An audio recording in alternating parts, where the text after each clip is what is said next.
Okay, today we're going to start wrapping up our work with quadratic functions. We've learned how to graph them. We've learned about the different key features of a quadratic function. And you can see in this lesson today, we're going to be focusing on real world problems. So how can we see quadratics represented in the real world? And how can we use all of these key features that we have been learning about to help us solve real world problems? Many of the questions that we're answering in this lesson will come from your Regents packet. So please take a moment to go pull up your Regents packet, and we're going to be starting with question number 22. So in number 22, it says an Air Force pilot is flying at a cruising altitude of 9,000 feet. So that means cruising altitude means like the regular height that they're flying at, and is forced to eject from her aircraft. The function h of t equals negative 16t squared plus 128t plus 9,000 models the height in feet of the pilot above the ground, where t is the time in seconds after she is ejected from the aircraft. So the first part of this question says to determine and state the vertex of h of t, then explain what the second coordinate of the vertex represents in the context of the problem. So we need to do two things here. We need to find the vertex, then we need to explain what the second coordinate represents. Now we know that our second coordinate is going to be our y value. So let's go ahead and graph this function. Let's go and pull up our online graphing calculator. You can see I've already typed in the equation on the left side here. I'm using x instead of t, but they represent the same thing. So the first thing we need to do is find the vertex. Now, this graph looks very weird because these numbers are so large, but if you kind of move your graph all the way up to the top, you should be able to click on this highest point or our turning point of the graph, which we know is our vertex. So the values that we see here are 4, 9,256. So the first part of our answer here, so determining our vertex, our answer is 4, 9,256. Now the second thing they want us to do is explain what the second coordinate represents in the context of the problem. So that means that we want to talk about this number, 9,256, and what does that represent in this situation? So if we read in our problem here, h of t is the number of feet. So in this problem here, when we have our x, comma, y, it told us back here that our t is representing time. So our x values are values of time. And then our h of t is the height in feet. So our y values represent the height. So the way that I would explain this problem in real words is that after 4 seconds, the pilot is at a height of 9,256. But what does this represent in the problem? Again, this is our vertex, which in this case was our maximum value or our highest point.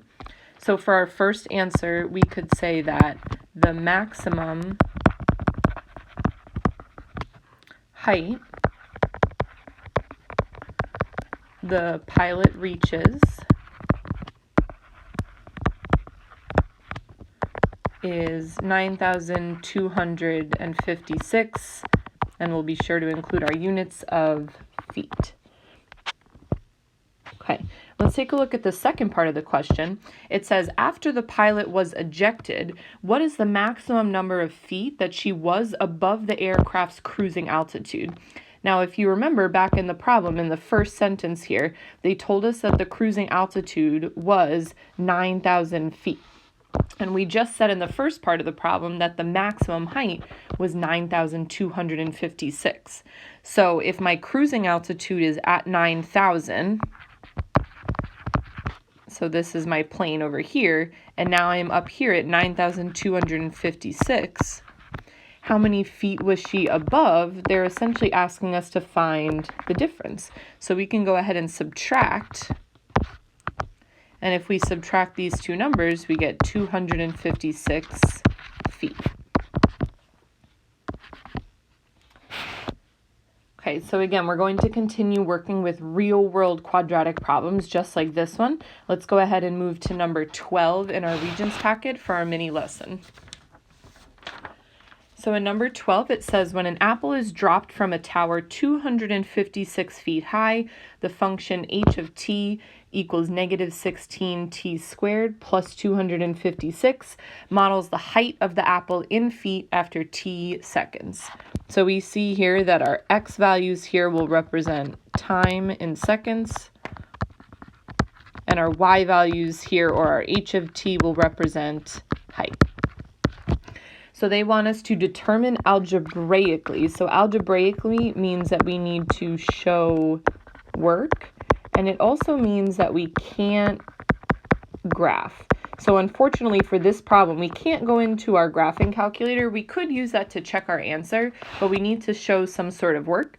And it says for the apple to hit the ground. So if I think about the apple on the ground, how can we represent that in this function? Well, I know that when something is on the ground, its height is 0. So this tells me that I want to know when is h of t equal to 0. So if my function is h of t equals negative 16t squared plus 256, I want to substitute in 0 for my h of t, and I want to work backwards to solve for t. So what value of our time would give us a height of 0? Now again, we've learned 4 different ways that we could solve this equation algebraically. I notice here that since there is only one value of t, that I can try to use the first method we learned, which is using inverse operations and square roots. If I want to get the t by itself, the first thing I could do is subtract 256 to the left side. 0 minus 256 is negative 256.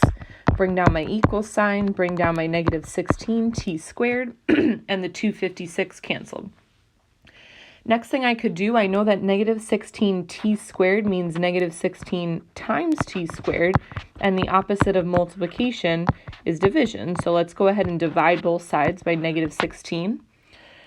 On the left side here, I know that a negative divided by a negative is a positive, and if I do 256 divided by 16, well, that also gives me 16. Bring down my equal sign, bring down my t squared.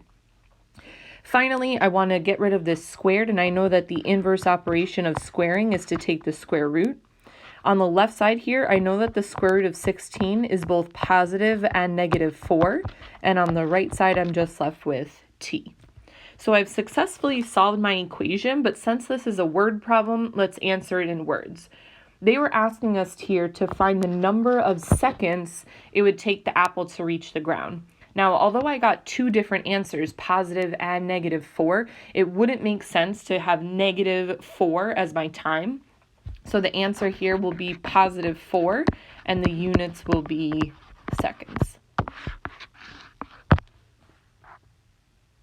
Okay, for our guided practice problem, we're going to stay in our Regents packet. We're going to jump over to number 28. So go ahead and take a look at this problem. Please pause the video, try to answer this question. You can use a graphing calculator and then come back to check your work. Okay, so looking at number 28, it says Morgan throws a ball up in the air. The height of the ball in the ground, above the ground, in feet, is modeled by the function h of t equals negative 16t squared plus 24t, where t represents the time in seconds since the ball was thrown. So I know here that my x values are going to represent time in seconds, and my y values are going to represent the height in feet. Now let's read the question. It says, what is the appropriate domain for this situation? So if we remember back in our unit about functions, what we learned about domain is that domain represents the x values. So they want to know what x values or what values of time make sense in this problem. So I notice right away that 2 of my answer choices have t, which are my x values for time, and 2 of my answer choices have h of t, which are my y values. So right away, I know that I can eliminate choices 3 and 4 because I'm not looking for my y values. That would be the range. I'm instead just focusing on my x values for the domain. So we've narrowed it down to choices 1 or 2. Let's go ahead and use our graphing calculator to help us solve. You can go ahead and clear out any other functions that you might have there. and we're trying to graph negative 16t squared. Again, you can just use x squared plus 24t, or just 24x. So let's go ahead and see what this graph looks like. So if we zoom in our graph here, we notice that the graph, our equation rather, starts at 0, 0. It goes up, it reaches its highest point at 0.75 seconds, so not even a full second. And then we notice here that it hits the ground at 1.5 seconds. So if we come back here and just sketch that situation, we see our ball starts at 0, 0. It goes up, it comes back down, and it hits the ground at 1.5, 0. Now that's all that makes sense in this table. I wouldn't want to go all the way over to 9 seconds because my ball would technically be underground, which doesn't make any sense. So the answer we should be picking here is choice 1, because that represents that the ball is in the air for 1.5 seconds.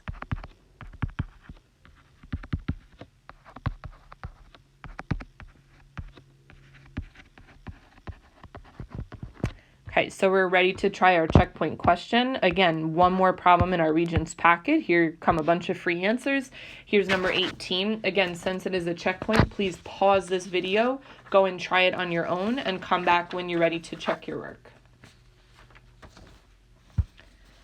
Okay, so taking a look at number 18, it says the expression negative 4.9t squared plus 50t plus 2 represents the height in meters of a toy rocket at t seconds. So again, we see that our x values here still represent time, and our y values still represent a height. And we're using, for this checkpoint problem, this function over here. It says the initial height of the rocket in meters is. So if we think about this phrase right here, initial height.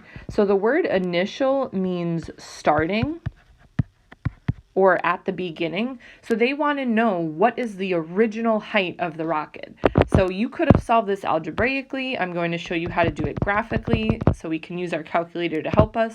I'm going to graph the function negative 4.9 t squared. Again, we can just use x squared plus 50t, so plus 50x plus 2. So again, this problem is asking us for the initial height. So we want to know at the beginning, what is the height? So if you think about the start, well, what is the time at the start? It would be 0 seconds. So I want to know at 0 seconds, how high is this rocket in the air? And I can see this point right here that I've highlighted as 0, 2. So that tells me at 0 seconds, my rocket is 2 meters high. So I know that the point 0, 2 represents the initial height. And if they want to know what is the height, that would be 2 meters. So for this checkpoint question, you should have chose choice 2. Just to preview your independent practice, obviously if you chose choice 2, that's going to be green. If you chose choice 1, that's going to be yellow, because you probably knew that initial height meant something at the beginning. And if you chose 3 or you chose 4, you're going to start with red. So for our independent practice today, you're going to go back into Google Classroom. Please pull up this new packet. It's the packet that says Real World Quadratics and Quadratic Linear Systems. It's a new packet. If you were in red, you're going to be working on pages 1 through 2, numbers 1 through 5. If you were in yellow, you're doing pages 1 through 3, numbers 4 through 8. If you were in green, you're working on page 2 through 3, numbers 7 through 11. And also everyone should notice here, we can now do a couple more questions in our Regents packet. We have already finished number 22, so you can go ahead and try number 6 and try number 35. So at this point, you should be pausing this video. Please go try your practice and then come back to check your answers. Okay, let's take a look at our answers. Here is page 1. Feel free to pause your video to check your work.